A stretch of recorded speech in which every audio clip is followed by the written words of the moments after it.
P. Diddy. I'm sure most of you know that name, and I'm sure in recent times you've at least heard a little bit about the awful things he is accused of. P. Diddy has been a huge individual in the music industry for decades now, and with a lot of new information coming to light about his past as well as what he's been doing behind the scenes, a lot of people are comparing him to the Harvey Weinstein or the Epstein of the music industry. It's abhorrent stuff that's come to light. And in recent times, he's become known as the Diddler. And you don't want to fiddle with the diddle. P. Diddy's got a laundry list of extremely serious accusations, and he's embroiled in a ton of controversy as well as lawsuits, and there's just been a lot to keep track of with everything he's accused of. From car bombings to assault to abuse to sex trafficking. It's like he's trying to get the platinum trophy for crime. He's committed like every crime imaginable, allegedly. It's scary stuff.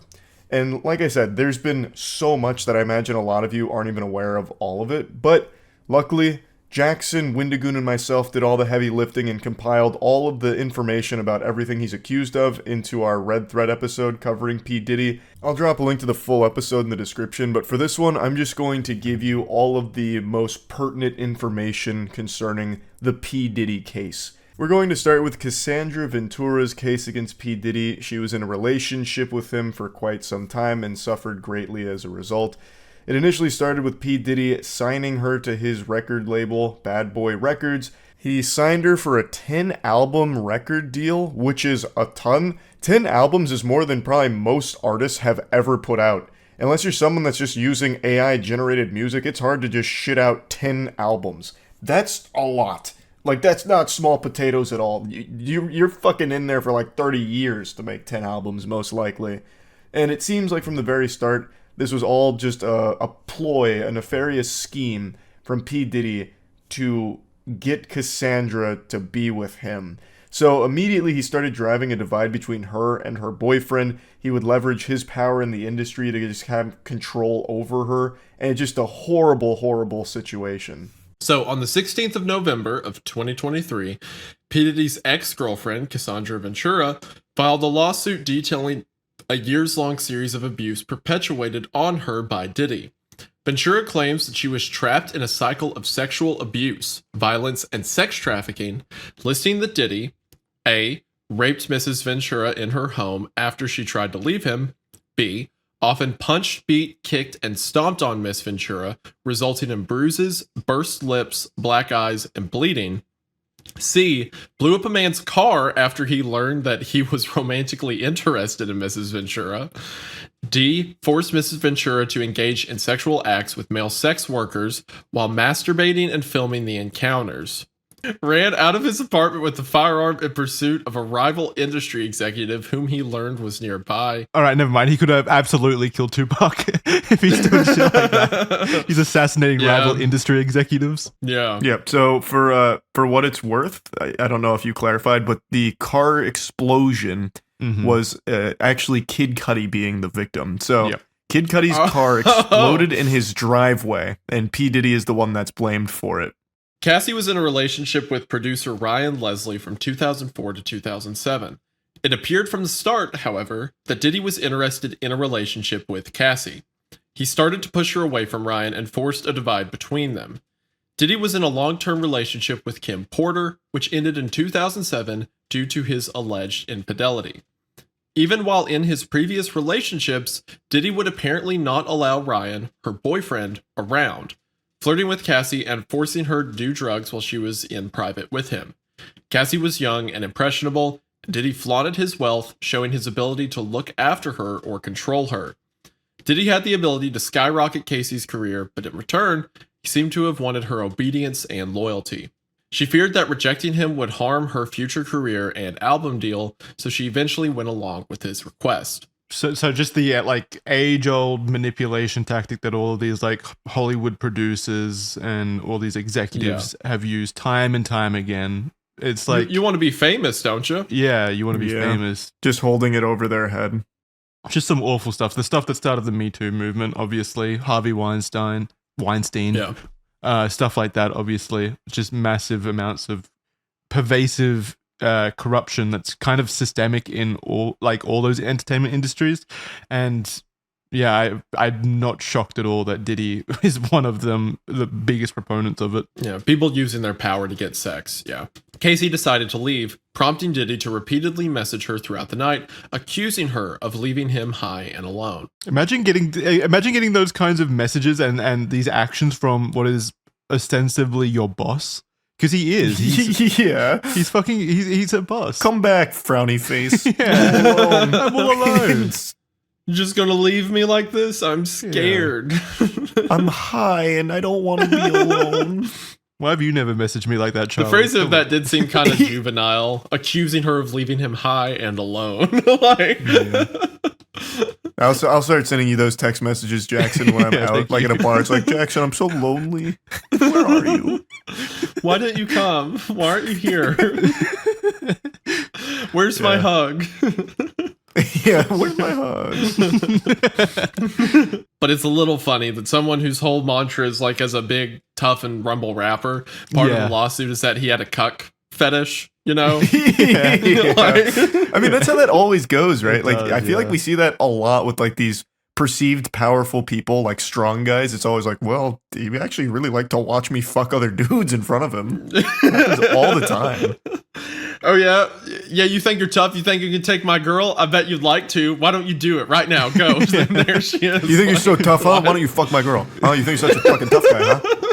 In 2007, there was another instance where Diddy paid a promoter to create a fake flyer for a party supposedly hosted by Casey. This provided her with an excuse to travel to Miami and away from her boyfriend. Casey was unnerved by Diddy's ability to manipulate others into lying for him, and she felt extremely uncomfortable with the entire situation. This guy had a fake flyer to have her fly down. This is the most like high school, elaborate shit, just so he wouldn't feel lonely. Yeah. Casey alleges that Diddy or his management controlled every aspect of her life. He introduced her to a lifestyle permeated by drug use, which contributed to her compliance. He insisted that she refer to him as Pop Pop, a term she called her grandfather. It's fucking disgusting. Ew, gross. Oh, yuck. Diddy would have his personal staff accompany Casey during all of her day-to-day activities, and even some of her medical records sent to his email address. The example listed in the lawsuit is from when Casey suffered memory loss, possibly due to injuries from abuse and/or drug abuse. When she had an MRI, her results were sent to Diddy and not her. Diddy also made Casey get prescriptions from his doctor in her name for medication that he was addicted to when he exhausted his own supply of pills. God, that's so like Lex Luthor. Yeah, like getting all fucking just constant drug. Diddy would often show spouts of incredibly violent fits of rage, apparently beating Casey multiple times each year, leaving bruises all over her body. He would go to extensive lengths to hide evidence of this, like having Casey hide away in hotels for days while she healed. She recalls after one particular party, in which Jay-Z was named as being in attendance, that Diddy kicked and hit her and forced her out of a vehicle on 5th Avenue in New York City. She got a cab to take her to her apartment, but was so traumatized and afraid of Diddy that she had the realization that she could never tell anyone due to how influential he was in the music industry. Where Diddy discovered that Casey had a conversation with another music producer at a party in Los Angeles in 2009. Casey wanted to discuss her career with the producer. In response, Diddy abruptly removed Casey from the party and departed in a car. Allegedly, Diddy forcibly pushed her into a corner of the car and proceeds to, quote, stomp on her face. Despite the presence of Diddy's security team, the situation escalated beyond their control, which showed her just how loyal his network was. I doubt the security team even like tried to stop it, right? No, they definitely didn't. Casey was expected to find locations and hire male sex workers when Diddy wanted. The situations being frequent, sometimes weekly. He would become so intoxicated and belligerent during these situations and would allegedly also beat Casey in front of the sex workers. The lawsuit lists multiple locations where this, what Diddy referred to as our secret to Casey, would happen, including Trump International Hotel, the London Hotel, the Intercontinental Hotels, and more. Man. Hotel suites would be decked out with baby oil and Astroglide, And Diddy would provide Casey and the sex worker with seemingly endless supply of drugs, including ecstasy, cocaine, GHB, ketamine, weed, and alcohol. What's GHB? I have no idea. I don't know what that stands for. Diddy would film these encounters, and even when Casey deleted the videos, Diddy would claim that he had backups. So using it for blackmail, probably, like hoarding these Oh, videos yeah, as blackmail. absolutely. Casey tried to escape Diddy multiple times, but he utilized his staff and networks to lure her back in. During a brief breakup, Casey actually dated musician Kid Cudi. Diddy was irate as he had found her phone and saw emails between her and Kid Cudi. He apparently had a manual corkscrew in his hand and charged towards Casey in an attack. In a panic, Casey escaped to Kid Cudi's home. She returned to Diddy, however, as she felt as though she had no choice when Diddy would ask to just talk to her. Diddy was still enraged and hit her multiple times. Casey says that he threatened to blow up Kid Cudi's car. Around this time, Kid Cudi's car did explode in his driveway, and Cudi has since come out and confirmed her version of these events. It's probably just a coincidence, right? Yeah, just faulty wiring somewhere. Casey says she was stuck in a cycle of abuse, trying to run away, being trapped, apologizing, and coming back. It was a rotation of bruises, black eyes, busted lips, and heavy amounts of makeup. She believes that Diddy paid Intercontinental Century City $50,000 for hallway security footage that showed him beating and throwing glass at her. Man, if that's fucking true, if that is true and they have proof to back that up, that Intercontinental Century City is complicit in hiding evidence of domestic abuse, fuck whoever accepted that offer it had at to be a hotel. manager or something, right? Because it's not like 50,000 is a bribe to the whole organization brand. or anything. Yeah, it'd be nothing. It'd go to an individual, so they need to find the individual. They arranged a dinner in 2018 where she thought they would be discussing their official separation. However, instead they returned to her apartment after the dinner and he forced his way in and onto her. She repeatedly asked him to stop and attempted to push him away.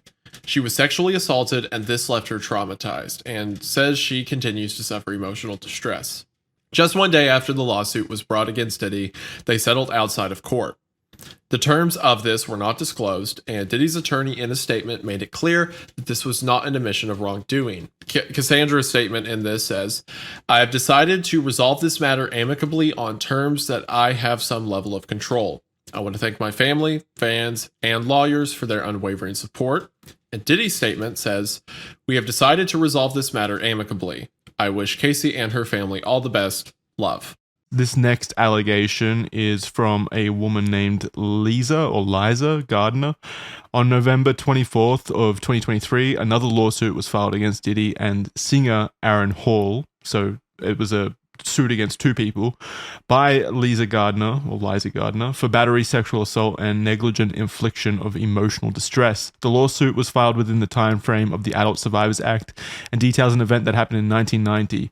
Basically, what happened was Liza and her friend were invited to New York City by a few close friends of theirs who were members of a chart-topping recording group signed to MCA Records, which Diddy was a part of.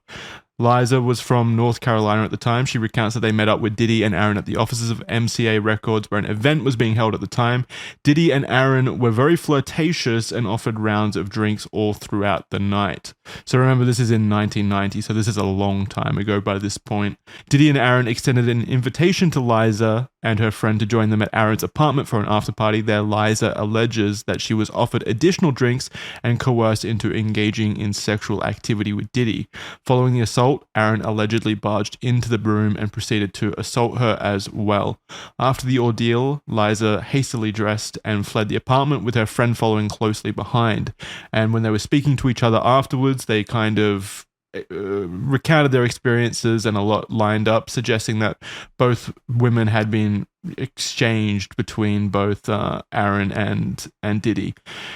Days later, Diddy turned up to where Liza and her friend were staying, and he acted in a Diddy-esque irate manner, something we've come to know and kind of experience over the next 30 years as being pretty common with Diddy. He began to choke Liza to the point where she passed out, and he was also searching for her friend out of worry that she would alert the authorities about what had happened. This lawsuit goes into just really disturbing details. Like apparently Aaron Hall had bragged about engaging in sexual activity with minors as well. Like there's information in the lawsuit about that specifically, and confirmed that Diddy was sometimes in the room when this was happening. So he was at least complicit to the conversations about some really disgusting stuff happening with minors. So one thing that you didn't mention here is that she was 16 at the time. The Liza Gardner was 16 during this period.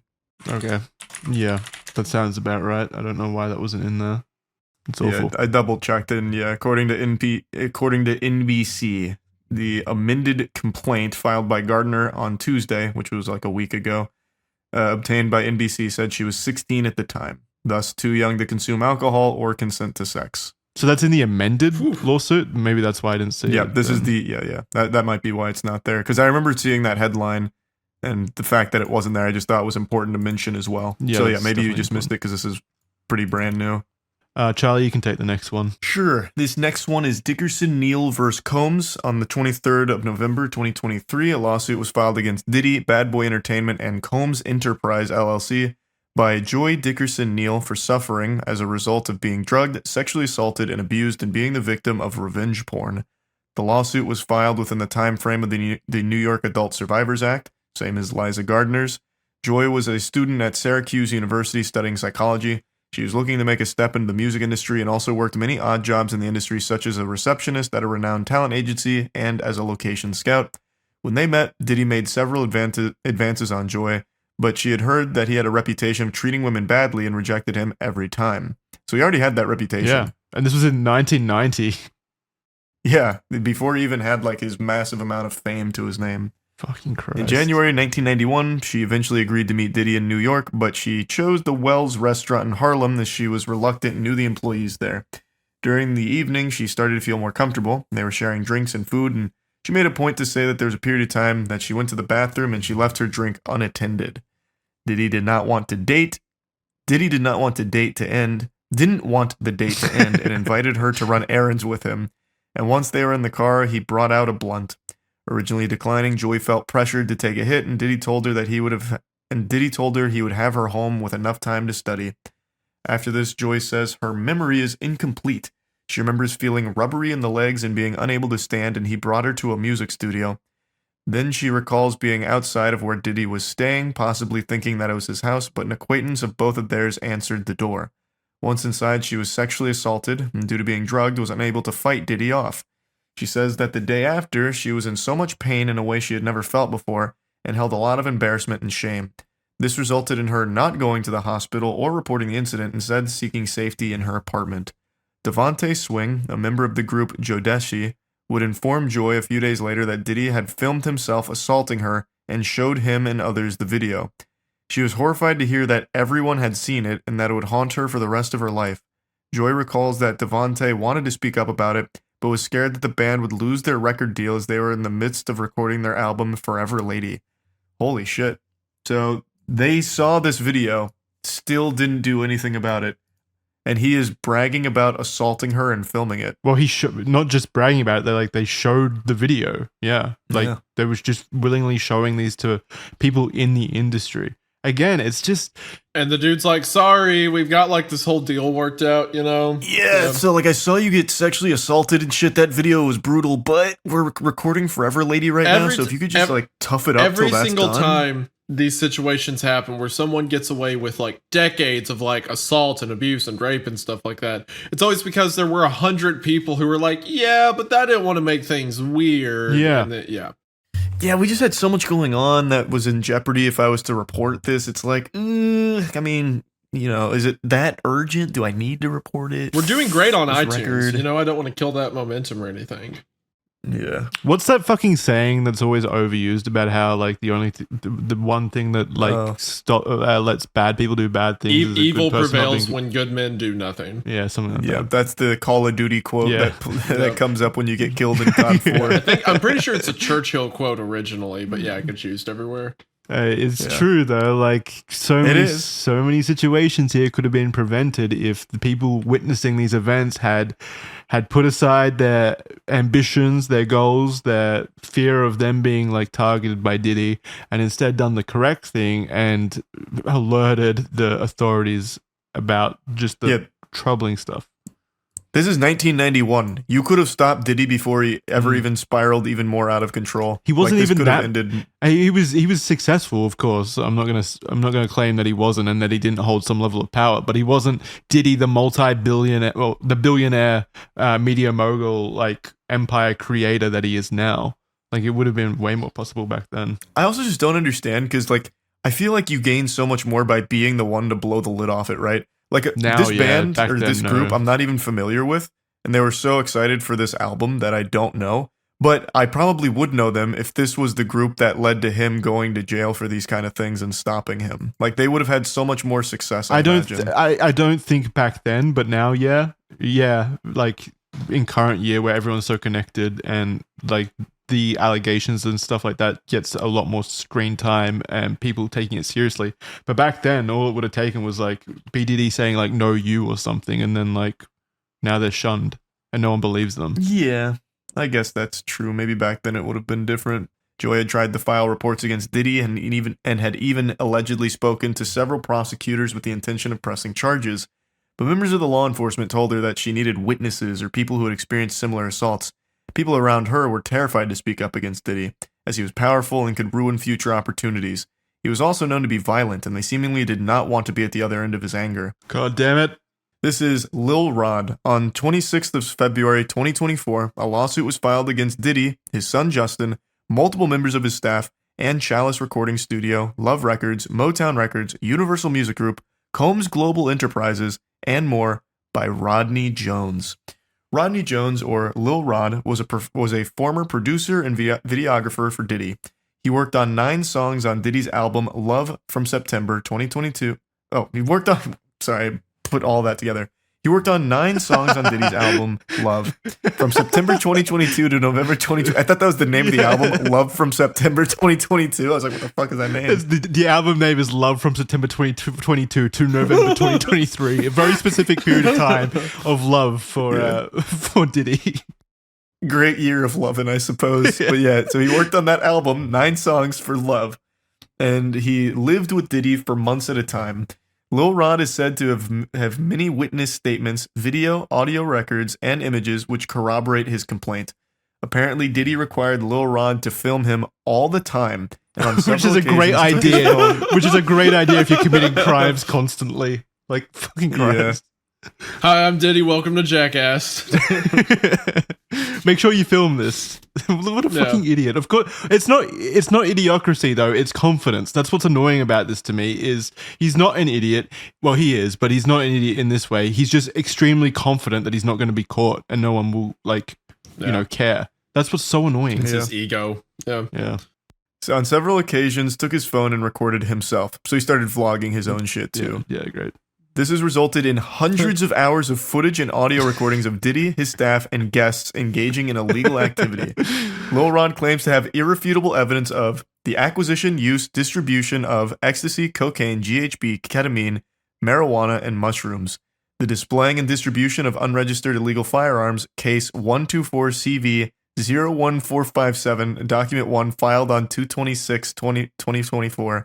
Page 7 of 738. You didn't need to read it specifically. You could have just said it's no, just in case anyone wants to check out the case number and they're only listening via audio, so they can go ahead and quickly remember that case number.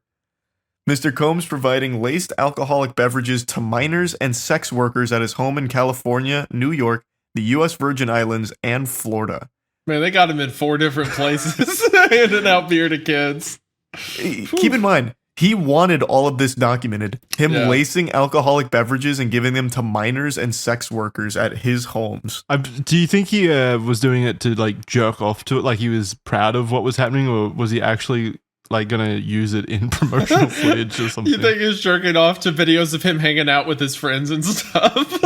Yeah, like I don't know why he'd even want any of it recorded. Like, there's nothing that you could use that for. Like, oh, I want to. Hey, Lil Rod, can you pull up that party from like 2 weeks ago? I want to see me give this kid some beer again. Well, like, hey, what? Like, I don't yeah. understand. No, maybe it's when he's feeling lonely. He looks back at it and sees all the fun times he had with his friends. He probably wanted to do like some video with it, or like, Yeah, be like a like, rap no, this video. is my life. This is what it's like. This is the lifestyle, you know, like. I don't know. I think another equally possible thing is this guy's got actual amnesia, like he has memory loss problems from all the frequent drug abuse, and he needs this footage to remember his life. It's like 50 First Dates. The end of 50 First Dates, he wakes up to this playing on the TV to remember his whole life. He's like, oh shit, that's right, I'm a criminal. I beat women, of course. Mr. Combs' chief of staff, Christina Coram, KK, instructed her staff to retrieve drugs so she can provide it to Mr. Combs for his consumption. Christian Combs drugging and sexually assaulting a woman. Mr. Combs detailing how he planned to leverage his relationship with Bishop TJ Jakes to soften the impact on his public image of Cassie Ventura's lawsuit. Young Miami's cousin and or assistant sexually assaulting Mr. Jones. Actor Cuba Gooding Jr. sexually harassing and assaulting Mr. Jones. You didn't know about that? Whoa. No. Okay, this what? is going to get interesting, yeah. That's a name I haven't heard in so I know. long. And it's not a great situation for it to pop back up in. And it only gets Holy worse. shit. So rapper Redacted on Mr. Combs' yacht consorting with underage girls, sex workers, and R&B singer Redacted in Mr. Combs' Los Angeles home consorting with underage girls and sex workers. I want to know who they are so bad. Yeah. I'm going to send you guys this article because I looked up Cuba Gooding Jr. No, here. it's coming up. It's coming up. Well, this is 9 hours ago. There's no way it's here. Oh. It's just this headline and this picture associated with it is fucking extraordinary. So it says, Cuba Gooding Jr. surfaces in Miami amid Diddy's drama, and it's him on the back of a golf cart looking like really shocked at what he's reading. Like he's reading it in real time. He's on his phone. Yeah. Oh my god. I'm going to throw Is he this up wearing on screen overalls? as well. He's got like a vacation shirt. He's Yes. got like a vacation shirt on. He's going to a yacht. He's like, shit, I did what? Like he's just He's like, finding out. damn, I don't I don't who did I remember that. sexually assault? He's in the next picture. He's shaking his fist. Damn you, little Rod. However, this turned from promises to threats. Allegedly, Diddy even threatened to harm Lil Rod physically, saying he would eat his face off. What the fuck? Diddy even said he would kill his own mother, Janice, to achieve his goals. Jesus Christ. Is that, wait, Unprompted, just go. Yeah, I can imagine how that conversation went. Listen, I will kill my mother right now. Like, I will do in an it. instant. you think Janice is reading these fucking allegations and be like, what the fuck? My son said what? That's fucked up. My son's gonna kill me. Why? Also, eat his face off. Was he on fucking bath salts at the time? Like, what a Probably, yeah. weird threat. According to the lawsuit, Diddy was relentless, intimidating, flaunting his firearms, and boasting about his ability to evade consequences for violent acts to sow fear in individuals like Lil Rod. In September of 2022, Diddy was holding a writers and producers camp at Chalice Recording Studio. Diddy, his son Justin, and a man named G were in a heated conversation that moved from studio into a restroom near where Lil Rod was shitting. Sitting. Is that because you read restroom? Yeah, I definitely thought that said shitting because they went to the restroom and I thought they barged in on him pooping. That's the most fucked up allegation of all. They didn't knock before they barged in. Where Lil Rod was sitting, which was about 2 feet away from the bathroom. He then heard multiple gunshots ring out. According to Lil Rod, a crowd gathered outside the restroom, and when the door opened, Diddy and his son walked out, and G was lying on the floor in the fetal position, bleeding from his leg/hip area. Lil Rod ran to G and began applying pressure on the wound and demanded that someone call for an ambulance. During this, Diddy and his son had disappeared to another section of the studio. Lil Rod was told by Diddy to inform the police that he was not involved in the shooting at all, and was instead instructed to lie that G was shot standing outside the building in a drive-by incident. What? G would certainly not play along with that, though, right? Wouldn't he Whoa. be like, no, I got shot by him? Maybe he was afraid of getting shot again by fucking That's true. Diddy. Who knows? That is super true. And there's pictures of the aftermath here. Lil Rod says that he still has the clothing that he wore that day, which he thinks may still have G's blood and DNA on it, and provided photos that show the assumed blood and mess inside a bathroom to prove that this wasn't a drive-by shooting. Lil Rod suffers from PTSD, severe anxiety, depression, and insomnia from this event, as the gunshot was so close to where he was sitting that he thought it likely that he himself was about to get hit. So there is photos of this blood in the bathroom and everything. Yeah. And definitely doesn't seem like a drive-by. Unless the drive-by was by the bathroom. Yeah, I don't think so. While living with Diddy, Lil Rod says he was the victim of constant and unsolicited groping and sexual harassment by Diddy. He was also forced into working in environments like Diddy's bathroom, where he would walk around naked. Lil Rod expressed his discomfort to Christina Karam, who was chief of staff to Diddy. She responded with, "You know, Sean will be Sean." What the fuck? How was this made? Just what was the absurd lengths they went to be like, it's just dudes being dudes, all right? Get your pants off. I've got some Astroglide. She was fucking chief of staff. Like, she earned that position. And walk around naked, grope everyone. Yeah, it's just, hey, that's just quirky old Sean. Yeah, maybe you should talk to someone about that instead of perpetuating and accepting it. She also attempted to downplay the groping as friendly horseplay. That's even worse than Sean will be Sean. What are you getting so upset about, Lil Rod? It's just he diddling your balls. What, you don't do that with your other friends? Then she slaps his ass. It's like just the worst working environment. Lil Rod also believes that Diddy was grooming him to pass along to his friend Cuba Gooding Jr. They met on Diddy's boat, and Diddy left Cuba and Lil Rod together in a makeshift studio on the yacht. Cuba then began groping and touching Lil Rod, who felt extremely uncomfortable in this situation.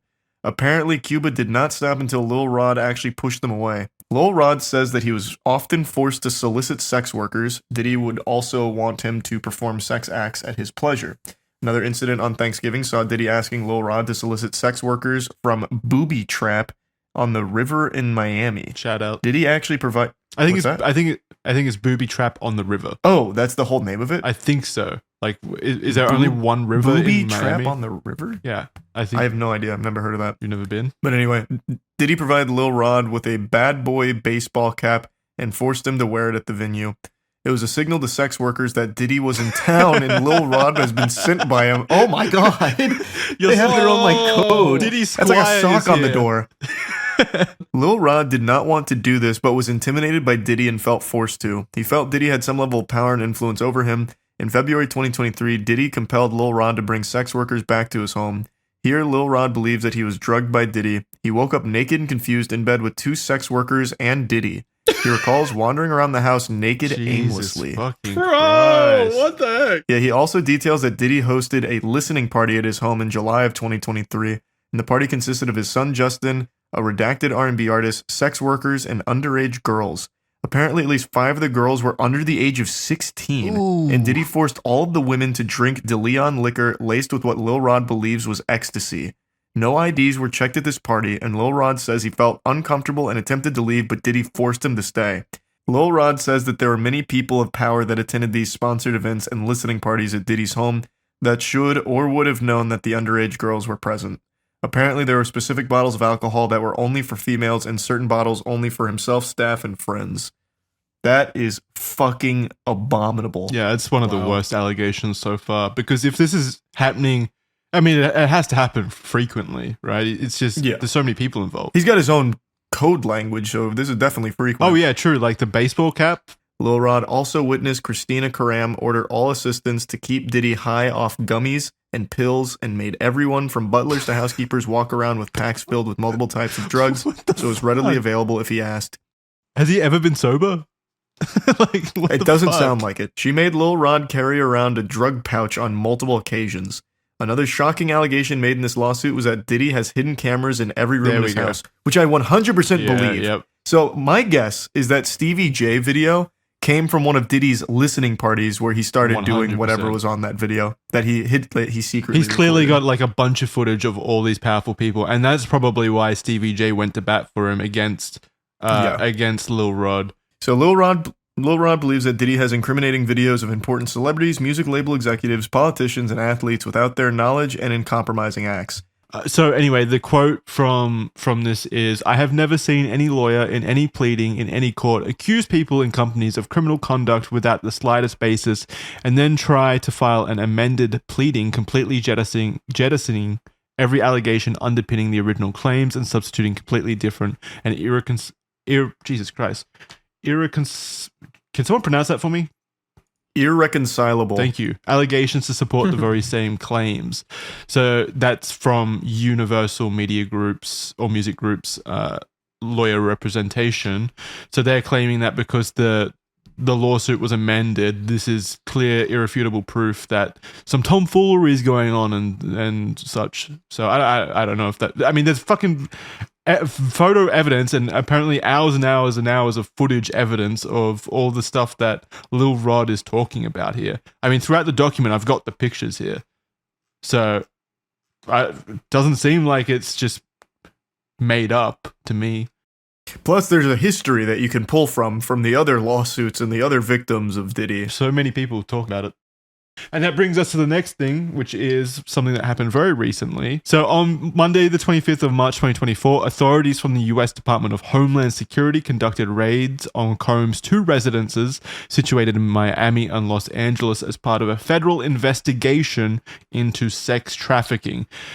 So they clearly had information. If the lawsuits corroborate an unrelated Homeland Security investigation of sex trafficking, that they think the federal government thinks it's worth it to raid 2 of his houses at the same time. Yeah, shit's not looking good for PD. Like, not looking good. Yeah. We didn't even really touch on sex trafficking in the allegations. Like, I don't think that this investigation by Homeland Security has even been spurred on by the allegations themselves. No, it hasn't, because sure, it can be implied, like maybe sex trafficking was happening with some of the underage prostitutes and stuff like that, but like it's not like a few celebrities filing lawsuits made Homeland Security decide to do this. They've been doing their own investigation for a while. Yeah, that now everything's coming to light at once. So if their determination is that they need to execute a search warrant for an investigation into sex trafficking on 2 residences owned by this guy, that is, they've found something that led them to a search warrant being justified, which is pretty concerning. Yeah. And also speaks to something much larger here. Validates the lawsuits as well. Also, he was not at either of these residences because allegedly he had received some kind of tip that this was going to happen. So this is when like the fleeing allegations came out where he had run away. So he had abandoned both of these properties. He was well aware this was on its way. So he took preemptive measures to get out and potentially hide damning things. Yeah, that's definitely a possibility. He definitely wasn't at the residences when this occurred, so it's likely that he was tipped off. That's good. If there's something there, which I assume there is, they would have found it. Well, I don't think there would be, since he clearly knew this was coming. I imagine he got everything out that would be a problem. Yeah, maybe. Man, I hope not, man. Fuck. Additionally, it has been reported that Homeland Security confiscated hard drives during the operation. But it doesn't stop there. I wanted to end this one on another little anecdote, which is Diddy's relationship with minor artists, so artists who are minors at the time. Due to the allegations of professional malpractice, a new wave of scrutiny was washed over all of the previous relationships Diddy had with minors. As such, a creepy video of Diddy interacting with the 15-year-old Justin Bieber resurfaced, where Bieber was said to be spending the next 48 hours with Diddy. Quote, "He's having 48 hours with Diddy." This is Diddy talking, by the way. Just I should specify. Oh, Diddy says he's having 48 hours with Diddy. Yeah, he referred to himself in the third person. Gosh. Were we hanging out and what we're doing, we really can't disclose. Oh no, but it's definitely a 15-year-old's dream. Diddy, then 40-year-old, says in the video. He would continue by saying, quote, He signed to Usher, and I had legal guardianship of Usher when he did his first album, after implying that he's been given custody of Bieber for 48 hours. So gross. Oh, in another video taken months after, Diddy confronts Bieber about not returning his calls. Have you guys seen that video Oh. of like the awkward confrontation between Diddy and Bieber? Where It's Bieber like, looks super uncomfortable. Yeah. he's like, Yeah. I don't know, man, or whatever. He's just kind of like dismissing it, but like Diddy genuinely seems upset that he can't get in contact with Bieber. Oh gosh, this is so sick. That's so fucking weird. He's having 48 hours with Diddy, where we're hanging out, what we're doing can't disclose, but it's a 15-year-old's dream. I That's don't like it so here. creepy. Was a resurfaced Howard Stern interview with Usher from 2016, where Usher, who was closely tied to Diddy when he was a minor, admitted that he saw some, quote, very curious things that occurred at Diddy's New York mansion. Usher was sent to live with Diddy for an entire year, hence the legal guardianship referred earlier, when Usher was just 14 years old. Why is Diddy? What is happening with his parents? Why are they just sending children to live with Diddy for like? Well, you hear stories all the time about like, you know, parents would let it happen because they thought it would help the chances at fame or something like that. Yeah, but this is right? they're acting like it's a medieval kingdom. Like they're sending their children as like wards of Diddy. It's so strange. Like, here's your new squire, Diddy. It's Usher. Like, it's so strange. How would this help? How would this help, like, launch a career? You can still work with him without, like, having to live with him. All right. I just don't understand how that even happens in the first place. I don't understand the reason for it. When Stern followed up by asking if Usher would send his own kids to Puffy Flavor Camp, which is what Diddy called his mentorship program, Usher quickly said, hell no. Puffy Flavor Camp? What the fuck? He would have kids come live with him and said it was Puffy Flavor Camp. He's the king of branding. Like, what? I don't know, man. This is so out in the open. I feel like this is one of those cases where when the dust settles and he's in jail for, you know, life within the next couple of years, people will look back at this moment and be like, how the fuck did people not know? How did no one see? Like, this was all That's the right in troubling their face. thing. People knew. Like, I mean, man. right there though. Like, this is an example of a celebrity knowing something's wrong and not doing a single thing about it. Like, Usher's like, fuck no, I wouldn't send my kid to Puffy Flavor Camp. I know what happens at Puffy Flavor Camp. Yeah. Well, if you know it, you wouldn't send your It's kid just there. Do dudes something being about it. dudes. Be a good human Exactly, being. yeah. Jesus fucking Christ. Everyone just stays shut up constantly. Because they're afraid. They're afraid of Diddy and his Puffy Flavor Camp. Usher would go on to say, and this is before about when he was living there. Usher would go on to say, I got a chance to see some things. I don't know if I could indulge and even understand what I was looking at. It was pretty wild. It was crazy. There were very curious things taking place, and I didn't necessarily understand it. We can't know with guaranteed certainty the validity of the multiple claims of the lawsuits, but there does appear, I mean, it's undeniable, there does appear to be a troubling and problematic history of abusive behavior and, frankly, just shocking activity by Diddy that seems to be overwhelmingly illegal and also overwhelmingly covered up by an industry that seems to have a habit of turning a blind eye if it means career security and progression. I don't think any of us disagree with that statement, right? Mm-hmm. I definitely don't disagree. Like I said, I think he's guilty on pretty much everything he's accused Same. of. There's too much evidence, too many similar stories from so many different people. I think that he is guilty. So I'm like